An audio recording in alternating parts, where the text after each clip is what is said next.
ముఖ్యంగా రాష్ట్ర ప్రధాన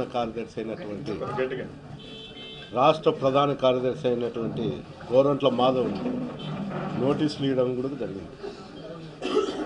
అంటే ఈ రాష్ట్రంలో వైఎస్ఆర్సీపీ నాయకులను కార్యకర్తలను భయపెట్టేదానికోసము భయాందోళన సృష్టించి పార్టీ క్యాడర్ను నిర్వీర్యం చేసే విధంగా జరుగుతుంది. ఎన్ని కేసులు పెట్టినా ఎవరి మీద పెట్టినా కూడా ఇది వైఎస్ఆర్ పార్టీ జగన్మోహన్ రెడ్డి గారి నాయకత్వంలో ఏ కార్యకర్త కానీ ఏ నాయకుడు కానీ భయపడే ప్రసక్తే లేదు. అందులో రాయలసీమ ప్రాంతంలో ఎప్పుడు కూడా కార్యకర్తలు కానీ నాయకులు కానీ దృఢంగా ఉంటారు. పార్టీ మీద నమ్మకంతోనే ఇలాంటి పార్టీ 9 నెలల్లోనే సంక్షేమ పథకాల వైపు చూడకుండా కేవలం అరెస్టుల పర్వం మీదనే తెలుగుదేశం గవర్నమెంట్ ఆధారపడి పార్టీ నడుపుతారు.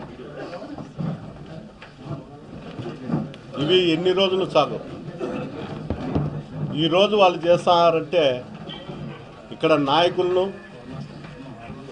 భయపెట్టేదానికోసమే చేస్తున్నారు. వైఎస్ఆర్ పార్టీలో మేము అయితే మటుకు పార్టీ ఉన్నంత వరకు ఏ నాయకుడు కూడా భయపడే ప్రసక్తే లేదు. ఎన్ని కేసులు పెట్టినా ఎన్ని విధాలుగా ఇబ్బందులు గురి చేసినా కూడా మేము పార్టీలో ఉంటాం.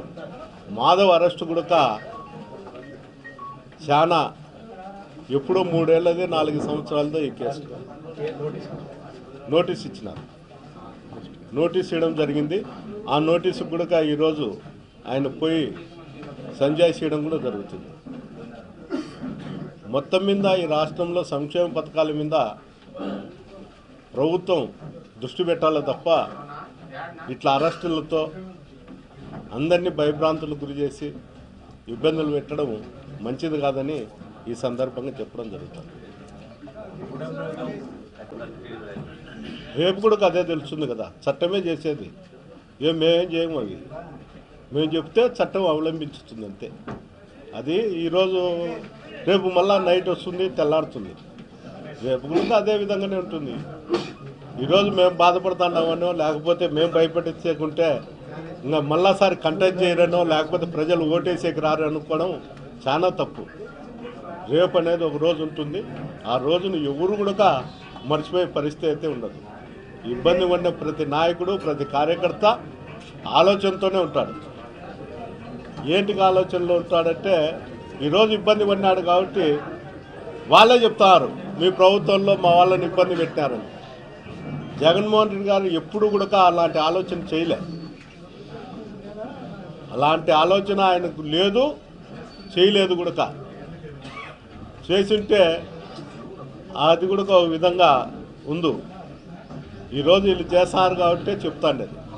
భవిష్యత్తు అనేది ఒకటి ఉంది, రేపు అనేది ఒక రోజు అనేది ఉంది.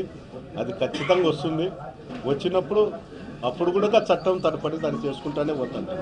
ఇప్పుడే కాదు చట్టం తన పని చేసేది, భవిష్యత్తులో కూడా చట్టం అనేది ప్రభుత్వ ఉద్యోగులు అనేది ఎప్పటికీ వాళ్ళు ఉంటానే ఉంటారు. ఏ ప్రభుత్వం వచ్చినా ఎవరున్నా కూడా రిటైర్డ్ అయ్యేంత వరకు ఉంటారు. ఆ రోజే భయపడతారు.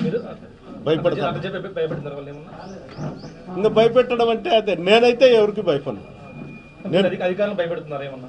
అధికారులు భయపడేంత స్తోమత మాకైతే లేదు. కానీ మళ్ళీ రేపు ప్రభుత్వంలో కూడా వాళ్ళే కదా ఉద్యోగం చేసేది. మేము ఉంటాం పోతాంటాం, దాని గురించే కాదు. ప్రభుత్వ ఉద్యోగులు అయితే ఖచ్చితంగా ఉంటారు. వాళ్ళని భయపడేయాల్సిన అవసరం లేదు, ఏం లేదు.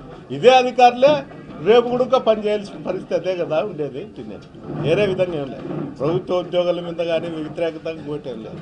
అది ప్రభుత్వ ఉద్యోగుల మీద నిన్న ఎమ్మెల్సీ ఎలక్షన్లలో చూపించడం కూడా జరిగింది కూటమి ప్రభుత్వానికి. అది మేము చేయాల్సిన అవసరం కాదు, వాళ్ళే చేస్తాం.